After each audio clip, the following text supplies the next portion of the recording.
I'm Alicia Kurtz, and welcome to Real Talk, a place where doctors and other healthcare professionals share stories about their real human experiences working in medicine.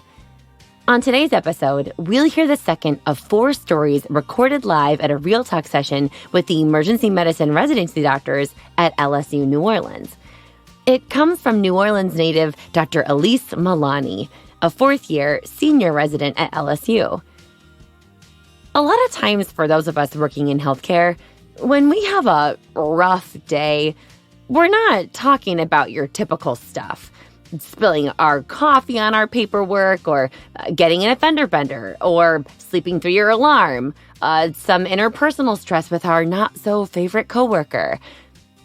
Okay, well, actually, sometimes we do mean that.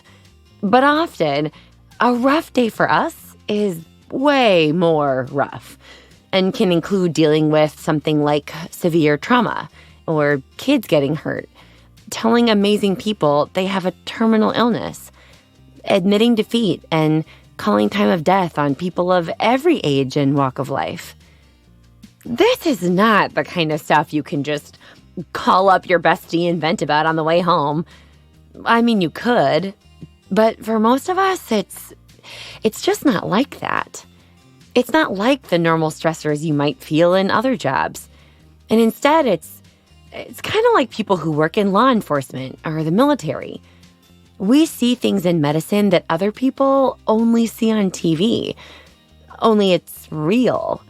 And the memory is vivid and lasting. And while sometimes we talk to each other about it, most of the time we just kind of keep it inside. We bottle it up and tell ourselves we can handle this, that we are a badass doctor. I can compartmentalize. I can get over it. I'm stoic with nerves of steel, just like I was trained to be. But are we, though? Are we really built with nerves of steel? And if we're not, where do we put that stress? How do we process those rough days and not misplace our anger or sadness or frustration in places where it really doesn't belong? This is Elise's story. I really hate getting pediatric patients. Either the kid is sick and it's really upsetting, or more often the kid is running around the room and I have to tell mom that he doesn't need to be admitted to the ICU for his runny nose. This day I was working in Baton Rouge at a pediatric ED, so needless to say, I had to give myself a little pep talk to get out of the car. I came in and my first patient on the screen says 11-year-old boy sent from pediatrician's office with 10 days of fever and petechial rash. Great. So right then I knew the pediatrician was probably concerned for cancer. And when I saw the patient, I became concerned for cancer too. It was the patient's first day of 6th grade. He had been putting off going to the doctor because he was in a baseball tournament in Florida. He said he had felt fine. He just had this rash that wouldn't go away. And he was really small and pale, and he had this belly that stuck out like he was pregnant. I asked his mom and dad, I said, do you think his belly looks big to you? And they're like, yeah, but he just ate a ton of chicken. So that's probably what it is. We stopped at Raising Cane's. But in fact, his belly looked too big because his liver and spleen had become enlarged, trying to filter out dysfunctional blood cells.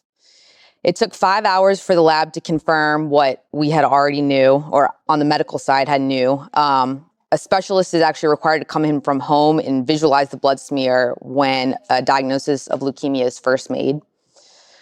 So for those 5 hours, the patient and his parents sat in the room, recounting stories from baseball and talking about 6th grade, just sort of living out the rest of their normal lives. Delivering bad news is always worse when they have no idea it's coming. I'm sure you all can relate to that. It's always a little easier when they have an idea of what's going on. But when they have no idea what's about to come, you're literally hitting them with a train. Those moments when you're walking into the room and preparing yourself, you knock on the door, you pull up a chair, you turn off the TV, are the last seconds of their normal life. The only thing I can really remember after walking in was just watching his parents hold their face in their hands when they cried. When I left my shift, I was looking forward to a podcast called How Did This Get Made, where comedians review horrible movies. Dissecting Nicolas Cage's role in Face Off is a really great escape from bad days. So as the episode started, I got a call from my sister. She's 3 years younger than me, and she lives in London. She's in her mid-20s. She's kind of going through that confusing and often lonely time after college when you're trying to figure out what makes you happy and trying to figure out when it was that all your friends decided to up and get married. I still find myself navigating these trials of adulthood, and I absolutely sympathized with her.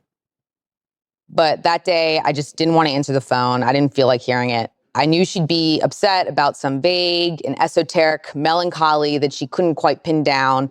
And we would talk about her messy roommate and someone she was bored of dating and the demands of her schoolwork, like we did all day, every day for the past half century. I answered the phone and she started talking at me in sort of the stream of consciousness that you do when you try to get rid of negative feelings. As she was doing this, I started feeling my jaw clench, how I do when I get angry. And then my brain started yelling, "Are you kidding? Are you joking? You're telling me how anxious you are because your roommate stole your mouthwash, because you slept late, because you didn't get enough work done at the lovely little coffee shop in London? What could you possibly be anxious about? You have no concept of reality." Luckily, I didn't say any of this out loud, but I did say something that wasn't that much better. "Jenna," I finally said, "I'm sorry. I'm not trying to make you feel bad, but I just told an 11-year-old he has cancer, and I can't take anything you're saying seriously. Today was his first grade of 6th grade, and now his childhood is gone. I don't have the bandwidth to listen to you complain about your day, particularly when I spend all day around sick people with real problems. It feels like Groundhog Day. I'm sorry, but this is adulthood. Toughen up and deal with it." On the other end, it was just silence, and then she started crying. Great. Why did I say this? She obviously could not have known about the day I just had. And I've been there before. I know it's a rough time. And now I just made things worse. And now I'm going to have to make her feel better. But honestly, a little bit, I meant it. Remember 6th grade? Remember passing notes with your friends? Remember going to Backstreet Boys concert? What if that was just all gone? That's a real problem. That's what a problem is. I know my reaction was completely inappropriate, and I did apologize to her. Everyone is entitled to their feelings, and maintaining a larger perspective is not always intuitive. Later that day, I had a actual mental breakdown because the internet on my phone was slow. So it's not just her. We all overreact to things. But working in a culture where things like sleep and proper meals are considered luxuries many of the time, I often find myself getting angry at others for their feelings of injustice. It's caused me to feel alienated from those not in the medical community. Sometimes when my mom asks me how my day went, it's just easier to say fine than to just get into it. I don't expect myself to easily overcome this, but I try to work on it daily. And luckily, I have a good relationship with all of you in the medical community that helped me get through it. Thank you.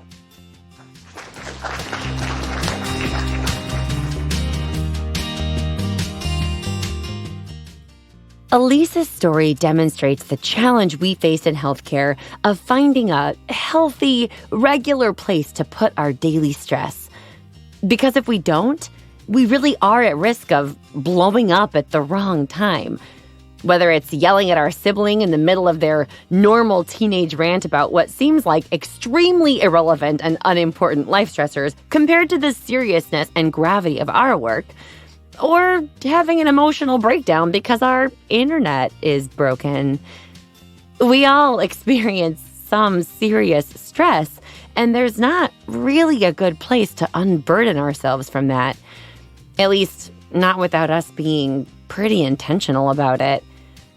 And for those of you who are wondering, yes, Elise did ask her sister for permission to share this story. And yes, she definitely remembers vividly that conversation.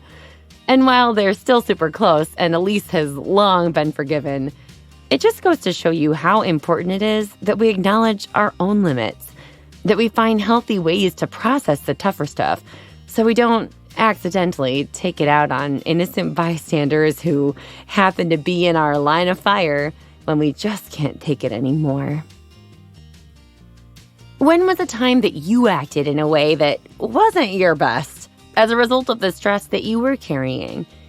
Maybe it was a not-so-stellar conversation or reaction to someone or something, or you lost your temper or broke down and cried or just felt out of control. How could you have prevented that? What do you do to check in with your own stress levels? And who do you have to keep you accountable to yourself in being honest about what those stress levels are? If nobody, who could you ask to be that person and regularly check in with you about it? There is no weakness in owning our limits and being willing to share them with others to help us process and deal with the stress and trauma and tragedy that we see at work and sometimes in our own lives. So challenge yourself to have a routine process where you unpack some of that rougher stuff instead of bottling it up. Because if you're not careful, someday soon, you just might explode. Thank you to Elise Milani for sharing her story with us, to the team at Vituity for their support of this podcast, to Marco Gonzalez, our sound engineer, and to all of you for listening. I'm Alicia, and this is Real Talk.